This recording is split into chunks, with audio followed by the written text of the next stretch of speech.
Hello interwebs, welcome to Let's Build Computers. Today we're going to be taking a look at the Corsair Carbide 400c, and I'm super stoked to be looking at this case because this one's mine, whereas I normally don't get to keep the stuff that I'm looking at.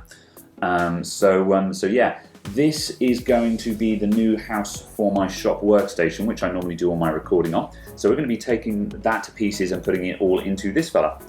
Now, there were two cases that I was considering when I was looking for a new case. It was going to be the NZXT S340, which you guys have seen me building recently, and I really liked that case. Or it was going to be this one, the 400c.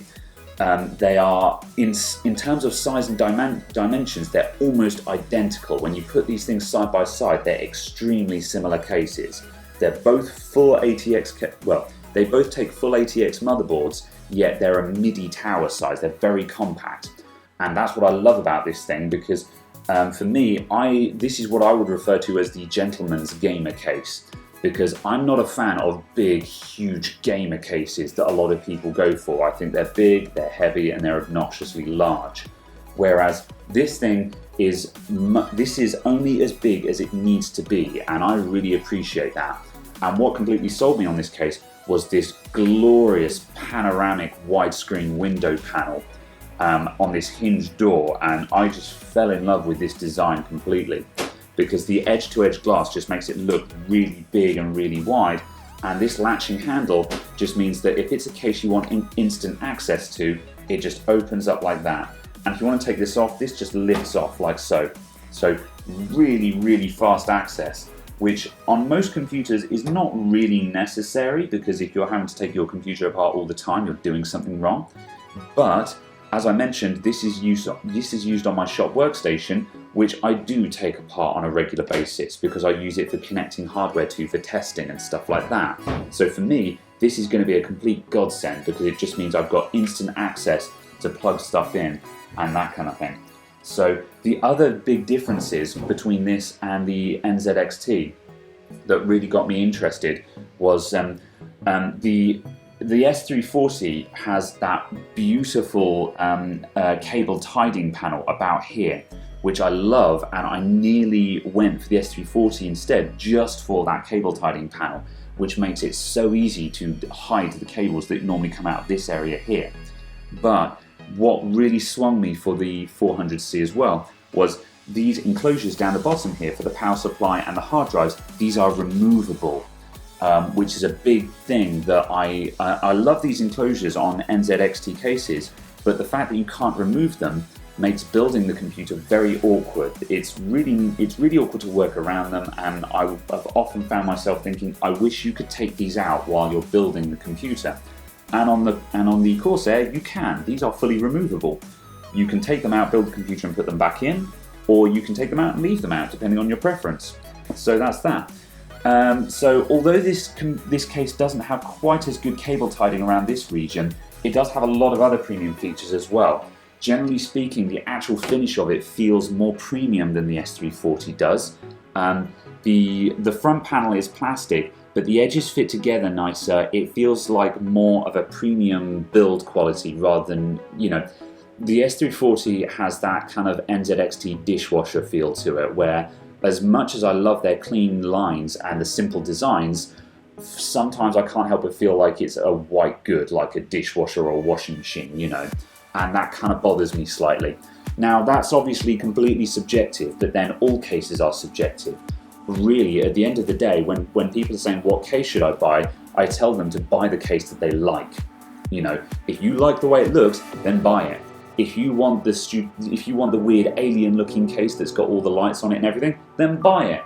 If you want the simple case that is completely flat and blank on all sides, NZXT style, then buy one of those. It's completely whatever you want. One advantage of the cases that do have these very flat fronts with no features on them is that you've got literally a blank canvas for whatever you want. If this was going to be my new gaming case for my gaming rig, I could see myself getting a really awesome stencil design on the front or something like that. There's loads of stuff you can do with a big flat surface like this to really personalize it. If we take a look at the top of the case, you can see we've got this huge 280, that's dual 140mm fan grille, and this will obviously fit all of the water coolers ever. So it's got full fittings and screw mounts for all sizes. And these are completely accessible because, as you can see, this dust filter here, this is magnetic, and this just sits on top and it clings to the top but pulls right off. So you've got easy accessibility for building and maintenance, but once you've put that back on there, you get a nice smooth flush finish on top. And again, this is opposed to the S340, which has only a single mount on top, and it doesn't have a filter on top, so it kind of looks a little bit unfinished, and the S340 is just begging for some kind of clip-on cover just to cover that fan grill when you're not using it. But again, personal preferences. If we look at the top panel, we've got the usual suspects: power and reset, audio in and out, USB 3s and the hard drive light. These are tactile switches, so you get that slightly click sound instead. Personally, I'm still a big fan of the more classic style vandal-proof switches where there's actually some travel on the switch, so there's a sort of chink-chink sort of feel to it. I'm not a huge fan of tactile switches. They feel cheaper to me. I feel like they wear out sooner, but it does look very pretty. It's a really nice finish we've got on top here. And again, that is what seems to separate it from the S340 to me. It definitely feels like a more expensive case. Moving around to the back of the case, we've got, as mentioned, full ATX support here with the power supply enclosure at the bottom, and we do get a 120mm fan mount at the back. And as you can see, this does have adjustable rails as well, so the fan will move up and down depending on where you need it to be. So that means that you can align it to be as close to your CPU cooler as possible, or if you're running water cooling at the top, you can just drop that right down so it will clear the water cooling radiator and fans as well. So again, this does look prettier than the S340's back panel, which I did find slightly disappointing, because the S340 is one of those cases where they opt for the flat back and the PCI plates stick out slightly.